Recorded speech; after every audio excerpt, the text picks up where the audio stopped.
अस्सलाम वालेकुम। तो आज की वीडियो के अंदर हम देखेंगे कि हम सिस्मे के अंदर प्रोडक्ट्स को किस तरीके से ऐड कर सकते हैं। तो सिस्मे के अंदर प्रोडक्ट ऐड करने के लिए सबसे पहले हमने कैटलॉग के अंदर चले जाना है। कैटलॉग के अंदर कैटेगरीज का ऑप्शन है, इसके अंदर चले जाएंगे। उसके बाद यहाँ पर आना धीर के ऊपर क्लिक करेंगे। यहाँ पर हमने कैटेगरी का नेम डालना है, जैसे मैं एलिमेंटेशन लिख देता हूँ कैटेगरी का नेम। नेम लिखने के बाद गुआरदार कर दूंगा। हमारी कैटेगरी यहाँ पर बन गई है। कैटेगरी बनाने के बाद हमने चले जाना है दोबारा से कैटलॉग के अंदर। कैटलॉग के अंदर प्रोडक्ट पे क्लिक करेंगे। उसके बाद ऊपर अनादीर का ऑप्शन है, अनादीर के ऑप्शन पे क्लिक करेंगे। सबसे पहले कैटेगरी अपनी सिलेक्ट करेंगे।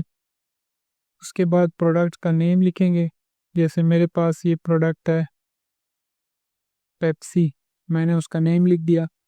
उसके बाद यहाँ पर नीचे एक ऑप्शन है कोदिगो दी बरास, इसके ऊपर क्लिक करेंगे। उसके बाद हमने अपनी प्रोडक्ट का बार कोड स्कैन करना है। जैसे मैं यहाँ पर पेप्सी का जब बार कोड स्कैन करता हूँ तो यहाँ पर पेप्सी का बार कोड जनरेट हो जाएगा।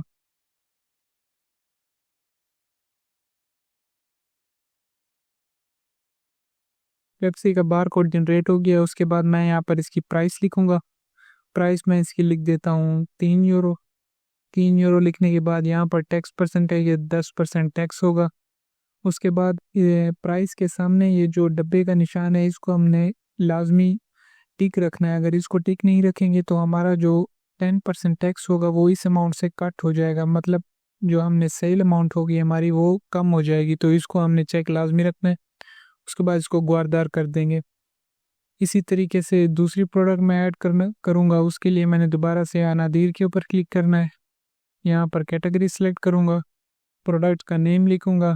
जैसे मेरे पास दूसरा प्रोडक्ट है लेज़, मैं इसका बार कोड वाले ऑप्शन के ऊपर क्लिक करूँगा। प्रोडक्ट का बार कोड स्कैन करूँगा, बार कोड आ गया। उसके बाद इसकी प्राइस डालूँगा 2 यूरो। टैक्स परसेंटेज 10% रहेगी, इसको गुआरदार कर दूंगा। इसी तरीके से मैं दूसरे प्रोडक्ट भी ऐड कर लेता हूँ।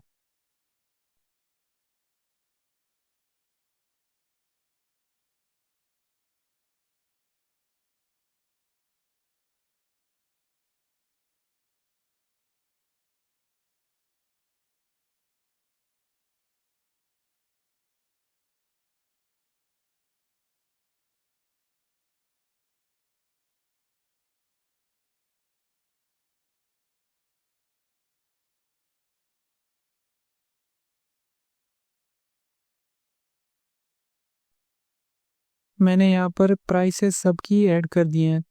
तो अब ये जो हमारी प्रोडक्ट है ये सारी ऐड हो गई हैं। अगर मैं टर्मिनल दिबिंता के अंदर जाता हूँ और जब मैं यहाँ पर अपनी कोई प्रोडक्ट का बार कोड स्कैन करूँगा तो वो प्रोडक्ट मेरी डायरेक्ट ऐड हो जाएगी। उसके बाद अगर हमने किसी प्रोडक्ट की प्राइस चेंज करनी है तो उसके लिए हमने सबसे पहले कैटलॉग के अंदर जाना है। कैटलॉग में जाने के बाद प्रोडक्ट्स के अंदर जाएंगे। जिस भी प्रोडक्ट का हमने प्राइस को चेंज करना है उसके सामने ये आइकन बना हुआ है तीर वाला, एडिट का आइकन, इसके ऊपर क्लिक करेंगे। न्यू प्राइस लिखेंगे। जैसे मैंने पहले बिस्किट की प्राइस लिखी थी 3 यूरो, तो अब मैं इसको अगर करना चाहता हूँ 5 यूरो, तो मैं यहाँ पर 5 यूरो लिखूंगा। ये सामने इम्प्रेस इम्पोस्टो का ऑप्शन को टिक रखूंगा और गुआरदार कर दूंगा। अब इसकी प्राइस चेंज हो गई है हमारे पास बिस्किट की। अगर मैं दोबारा जाऊं टर्मिनल दिबिंता के अंदर और बिस्किट का बार कोड अगर मैं स्कैन करूं तो इसकी प्राइस चेंज होकर 5 यूरो हो गई है। पहले इसकी प्राइस 3 यूरो थी, अब इसकी 5 यूरो हो गई है। तो इस तरीके से प्रोडक्ट्स के अंदर से आप किसी भी प्रोडक्ट की प्राइस को चेंज भी कर सकते हैं।